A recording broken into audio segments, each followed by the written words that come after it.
The civil war in Syria has triggered another military reaction from Israel. For the second straight day, a shell from Syria landed in Israeli territory.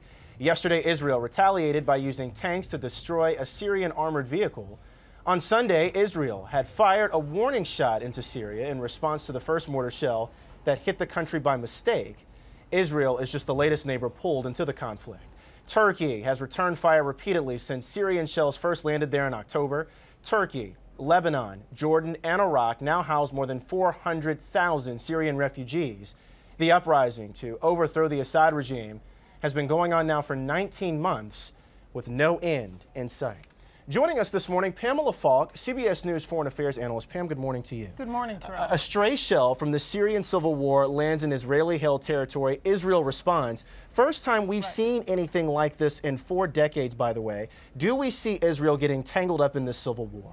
Well, Israel's trying not to get tangled up in it, and Syrian tanks also entered the buffer zone. Now, they may have been in pursuit of some of the Syrian rebels fighting the Syrian government of Assad, but what you see here is Syria is surrounded by states that are not happy with the flood of refugees that you mentioned, and Israel is certainly under siege from rockets from Gaza, attacks, at least this one, from Syria. And Syria was calm at least since 1967 when, there have been incidences, but since Israel occupied Syria, which is of course the Golan Heights, and there have been efforts to resolve it, give it back, but it never has been there never has been a resolution. And this is the first time you see any kind of disruption. Behind that is the civil war in Syria. Is it spilling into Israel? Right. Israel is trying to say, or at least find out how intentional the attack was. This civil war, beyond just what we're seeing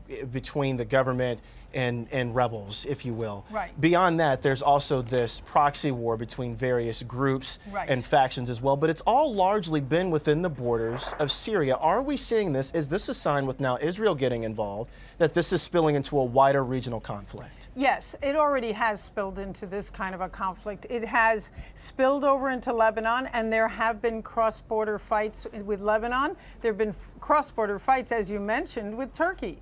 And so that's really part of the problem, is that now Al-Qaeda is nestled in Syria, and the rebels are fighting the government, and it's brutal. These 19 months have been unbelievable. The whole country is a war zone, and so all of the refugees are fleeing. It is a broader war now, and the idea is every other border has been pushed. The Israeli border to date hadn't been, and now you're seeing it. So it does threaten a broader war. The U.S. and Israel, very close allies. If Israel gets more involved, does the U.S. have to become more involved? Yes, absolutely. And there are negotiations with what is now a unified Syrian opposition. And this just happened. It was at the urging of Secretary of State Hillary Clinton. It is the National Opposition Council. And now there are considerations of what kind of aid. There have been reports, at least by the council itself, that they may get some military aid from the West. What that means, we don't know. And Britain and the United States have said it's non-military aid that they will be giving, but that means that this fight is growing. And I think, generally speaking, most people feel Assad's days are numbered, but how that happens, when it happens, and what comes next is still a very big question. Meanwhile, we make a little bit of a turn here. Palestinian President Mahmoud Abbas wants to get the status of Palestine changed from an observer to an observer state in the UN. Why now, and what's the difference anyway?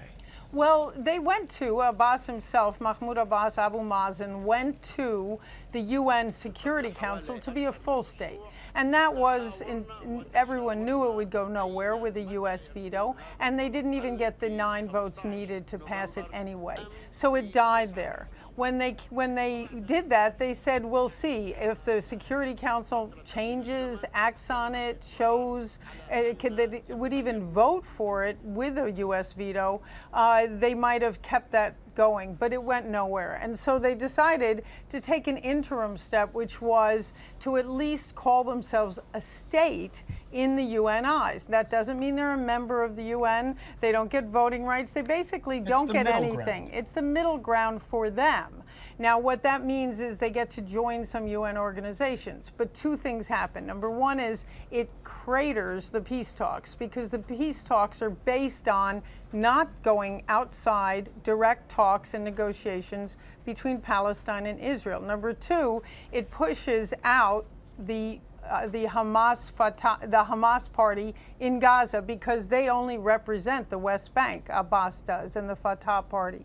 And finally, it may incur some kind of U.S. cutoff of aid, because it's automatic under laws that were passed by George H.W. Bush and Bill Clinton. And so, in the last few seconds that we have here, is it likely to pass? How does Israel feel about it, especially with recent violence? it is likely to pass, and it also defines the border in a pre-1967 way. So it is likely to be very antagonistic to both the United States and Israel, which, believe you, start after that.